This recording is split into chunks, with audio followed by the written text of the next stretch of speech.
Dear students, आपके जो partnership और कंपनी, ये दो चैप्टर के बाद अब आपका आता है फाइनेंशियल स्टेटमेंट। फाइनेंशियल स्टेटमेंट में खास तौर से आपको बैलेंस शीट वाले क्वेश्चंस को अच्छे से ध्यान देना है कि उसमें क्या आपका हॉरिजॉन्टल फॉर्म और वर्टिकल फॉर्म पे आपके हैं, उनके थ्योरी अच्छे से करेंगे और उनके प्रैक्टिकल में हेडिंग और सब हेडिंग वाले क्वेश्चन ही ज़्यादा पूछे जाते हैं, उन पे कॉन्सेंट्रेट करिएगा, ठीक है ना। उसके बाद आपका रेशियो वाला चैप्टर है और कैश फ्लो है।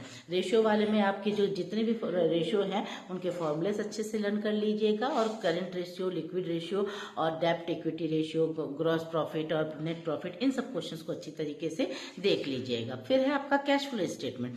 कैश फ्लो स्टेटमेंट में operating activity, investing activity, financing activity, ये तीनों एक्टिविटी तो है, लेकिन मोस्टली आपका इंपॉर्टेंट जो टॉपिक है वो ऑपरेटिंग एक्टिविटीज होते हैं, क्योंकि उसी में ज्यादातर एडजस्टमेंट करने पड़ते हैं। तो ऑपरेटिंग एक्टिविटी को आप बहुत अच्छी तरीके से देख लीजिएगा। इन्वेस्टिंग और फाइनेंशिंग तो अपने आप आपको बन जाएगा कि जो आया वो प्लस होगा, जो पैसे जा रहे हैं वो आपके माइनस होंगे, लेकिन करने आपकी ज्यादा एडजस्टमेंट ऑपरेटिंग से ही है।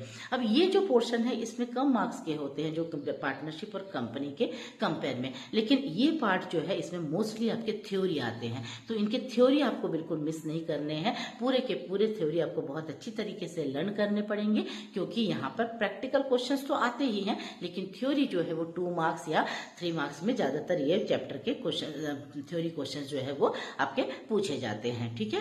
अब ये सारी चीज पार्टनरशिप, कंपनी और ये पार्ट, ये तीनों की आप अच्छी तरीके से तैयारी कर लीजिएगा। और पार्टनरशिप में जो न्यू प्रॉफिट शेयरिंग रेशियो है उन क्वेश्चंस को अच्छी तरीके से करेंगे, क्योंकि न्यू प्रॉफिट शेयरिंग रेशियो का जो कैलकुलेशन है वो आपके ऑब्जेक्टिव टाइप्स ऑफ क्वेश्चंस में भी पूछे जा सकते हैं और ऐसे सेपरेट क्वेश्चंस में भी आपको पूछे जा सकते हैं, ठीक है ना। आई होप ये जो तीनों वीडियो में मैंने आप लोगों को इन्फॉर्मेशन दिया है वो आपके लिए फ्रूटफुल रहेगा। आई होप आप अच्छी तरीके से प्रिपेयर करिएगा, बिल्कुल शांति से करेंगे, किसी तरह का हड़बड़ाहट नहीं है, टाइम मैनेजमेंट के साथ करेंगे।